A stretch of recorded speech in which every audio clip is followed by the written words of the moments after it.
I'm your host, Jeff Sart. We're going to take you behind the scenes with the craft distillers who are pouring their heart and soul into crafting the next version of America's spirit. This is the Great American Whiskey Cookers.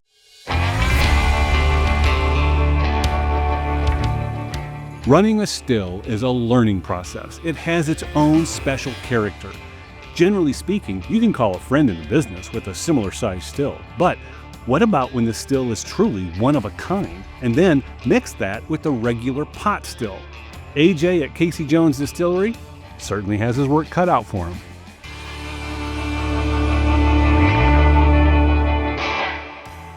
One of the fun pieces that we figured out months into getting this up and running was you just can't imagine how fine a control you need on that flagmeter up at the top. My God. Yeah. So my God. So there's you have a valve in the back that controls how much cooling water runs to the deflagmeter up there, which is the section of the column that does not have a man port. Okay. That section of the column, if you saw a cross section of it from the top, it looks like a bunch of shotgun shells all packed in super tight. They're just columns, right? Well, the vapor runs in between these columns. It's trying to make its way to the condenser, pushed up through the still, because the flow is through the onion to the lean arm down to the bottom, this very bottom plate, and then the steam continues to rise up. When it hits the deflagmeter up at the top, that's when it gets the cooling water, and the cooling water obviously turns it back into liquid. Well, we have this valve that controls the amount of flow of cold water in there, and let's just say it's sensitive. We started with a regular, was it like 2.5 inch? Well, it's made with an 1.5 inch feed line to it, okay? A water line, cooling water to it. But we really only need a 1/2 inch line.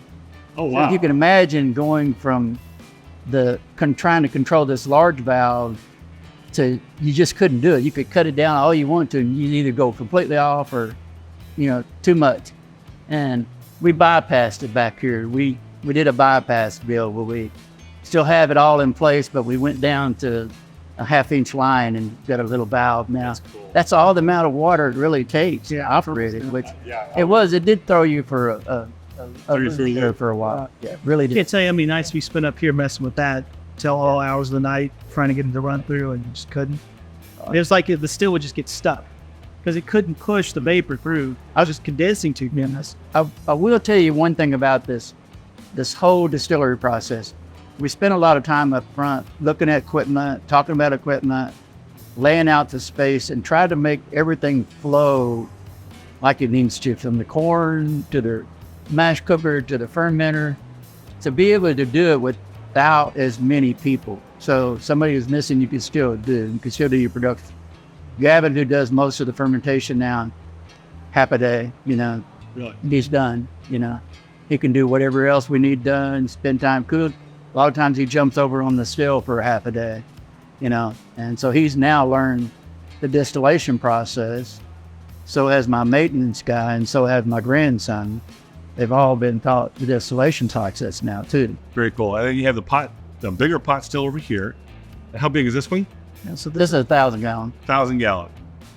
So, you're making the whiskey on this one? You're making moonshine on this one? Yes, most of the time it's moonshine, most of the time it's whiskey.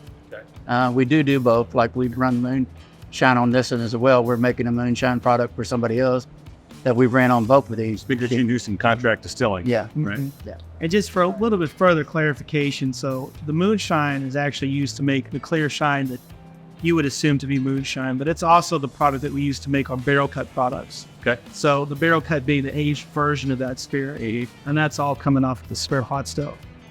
Very cool.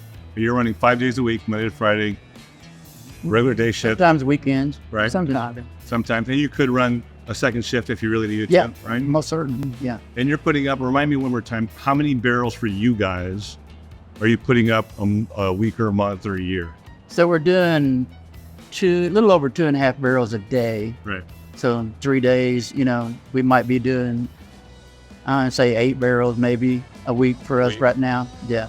So around Could do 24 more. barrels a month, give or take. Yeah. Right, 24, 25 barrels a month, give or take. So where do they find it? How do they get in touch with you? Yeah, so you can reach us at CaseyJonesDistillery.com. That's our website. We've got a newsletter you can sign up for there. We're on Twitter. We're on TikTok. We're on Facebook, Instagram, and YouTube. Fantastic.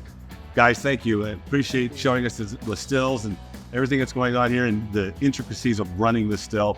Super fun. You can find us at thegreatamericanwhiskeycookers.com, all the socials, obviously. And if you really want to, you can go to our Patreon site, become a member, and show us some love. Till next time, yeah, be good at it.